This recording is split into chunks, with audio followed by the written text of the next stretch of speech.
Welcome to Workplace Psychology with Dr. Martha Greidick. I'm Dr. Martha Greidick.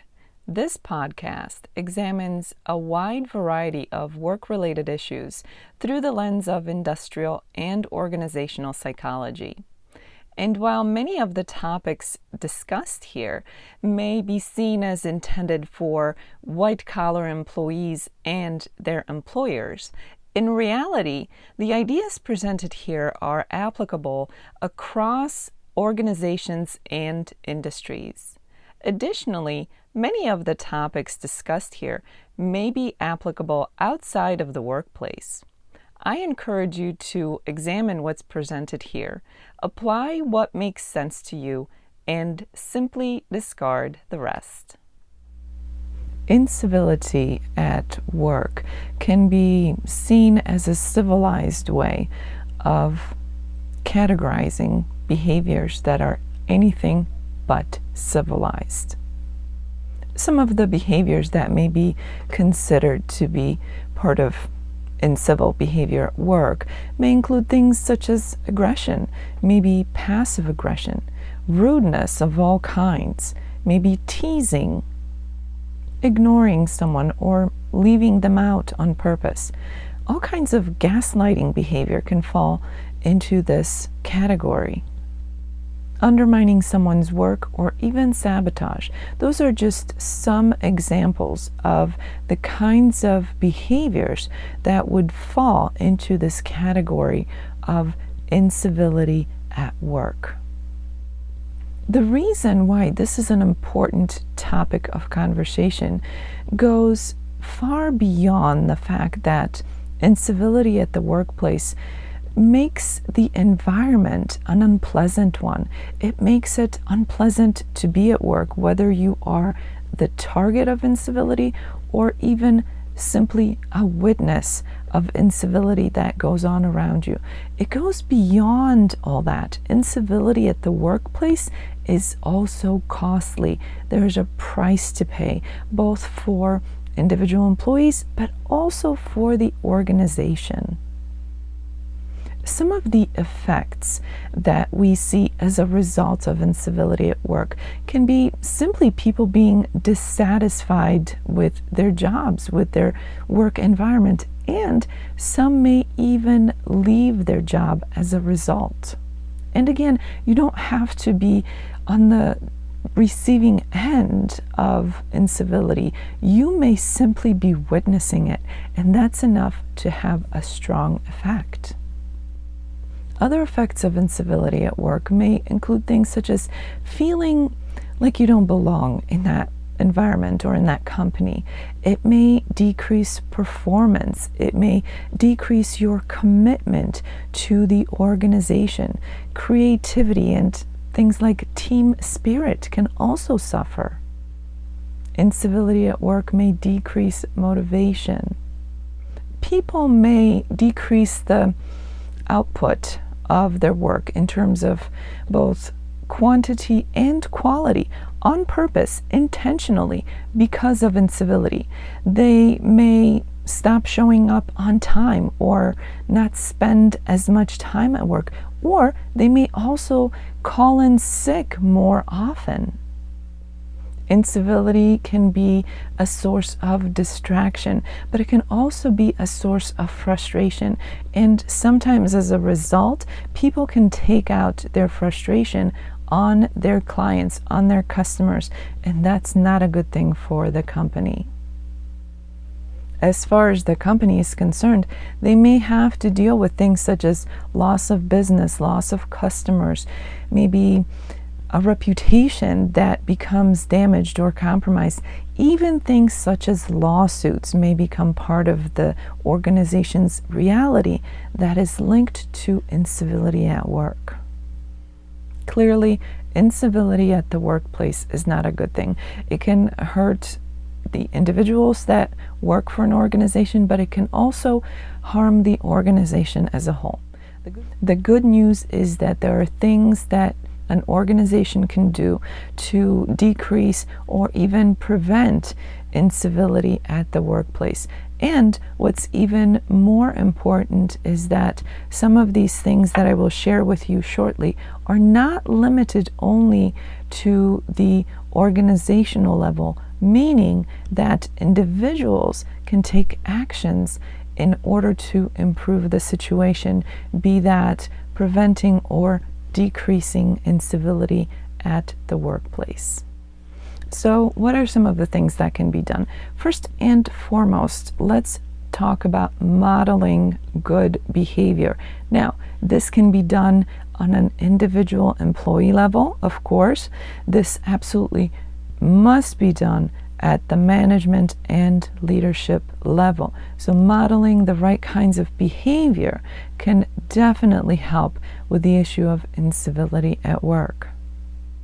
It's important to understand whether incivility is part of your work environment, your work culture. So it's up to the organization to be aware of what's going on, whether you choose to have formal surveys as part of that discovery process or simple conversations with your employees and getting to know your employees and allowing them the psychological safety that would promote honest conversations that would reveal incivility if it does exist within your organization. However you choose to approach the situation, there has to be that discovery and awareness phase where the organization must know what's going on and whether or not incivility, however severe or not severe it may be, does exist within the organization. Just as modeling the right behavior, the good behavior, is a good idea, so too is rewarding the right kind of behavior from others. So an organization must very much be aware of that. The other part of it is being compassionate and being sensitive to others and not taking for granted that your freedom of speech or freedom of expression should allow you to say anything to anybody in any sort of environment that you please. We have to be mindful of others. That is something that individuals need to be aware of and that individuals can practice, but it's also something that needs to be addressed at the organizational level. If you, as an organization, reward the kinds of behaviors that you want to see more of and refuse to tolerate the kinds of behaviors that are inappropriate, then you're heading in the right direction. Creating diverse teams within the organization is a great way of helping people to be exposed to different ideas and different points of views while working towards the same goal. That can go a long way in terms of people being aware of their differences, but also coming together and using those differences in ways that allows them to get to whatever the goal may be for a team or a project. It's important that an organization encourage people to share their ideas and their perspectives, and that it also provides a safe environment that allows for such exchange of ideas. Taking this one step further, an organization will benefit from providing the training for things such as conflict resolution and working within diverse groups, so that then individual employees can apply this training, apply what they've learned in their everyday exchanges. So you teach people what to do in different situations, whether that's working together on a team or using your newly learned skills in terms of conflict resolution, but then you allow them to take the reins and be responsible for themselves and their own behaviors. You're, in a sense, teaching them how to fish. So, as an organization, one of the things that you have to do as an employer is make sure that your employees have the skills and the resources to do the right things, to engage in the desired behaviors, the right behaviors. You cannot expect people to do some things if they don't have the skills, they don't have the resources, and if you're not modeling the very same things that you're asking them to do. As this episode comes to an end, let's review what was discussed. Incivility at the workplace is a real thing, and it's a problem.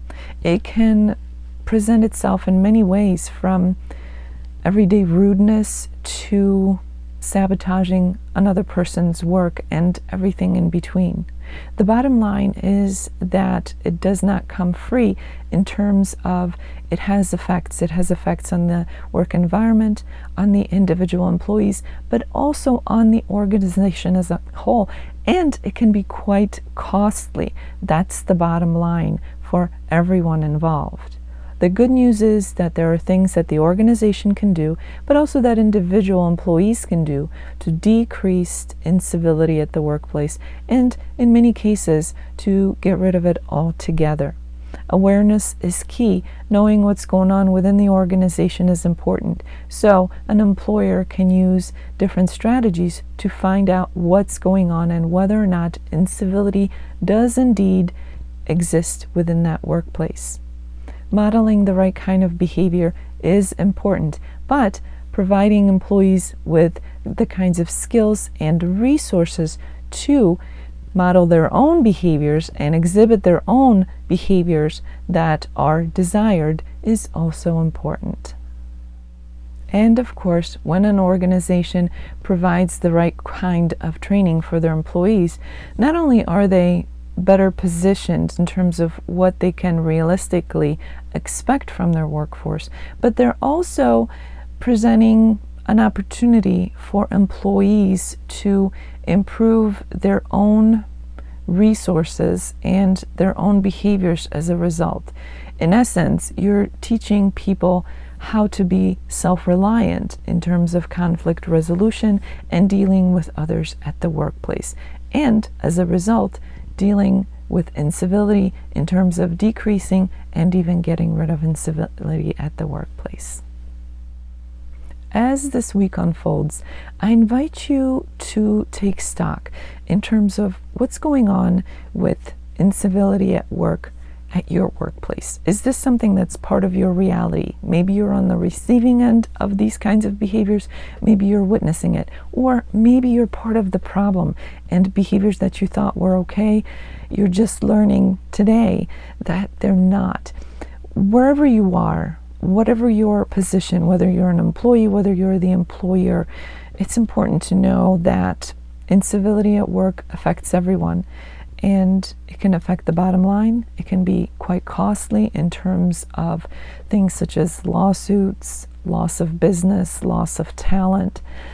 But the good news is that things can change. We all can do our part to get things moving in the right direction. So regardless of your position at work, whether you're a manager, you're in a leadership position, you're a business owner, or you're a non-management employee, you have ways that you can contribute to improving the environment and decreasing or even preventing incivility at the workplace altogether. So take what you've learned from this episode and apply it in your own experience in such a way that will be beneficial to you and those around you.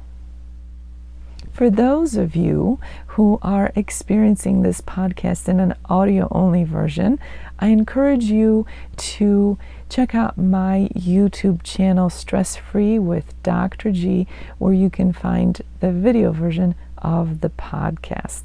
In addition to the video version of the podcast, you can also find videos that focus on stress management. So I encourage you to check out Stress Free with Dr. G on YouTube. The link for that is in the description below.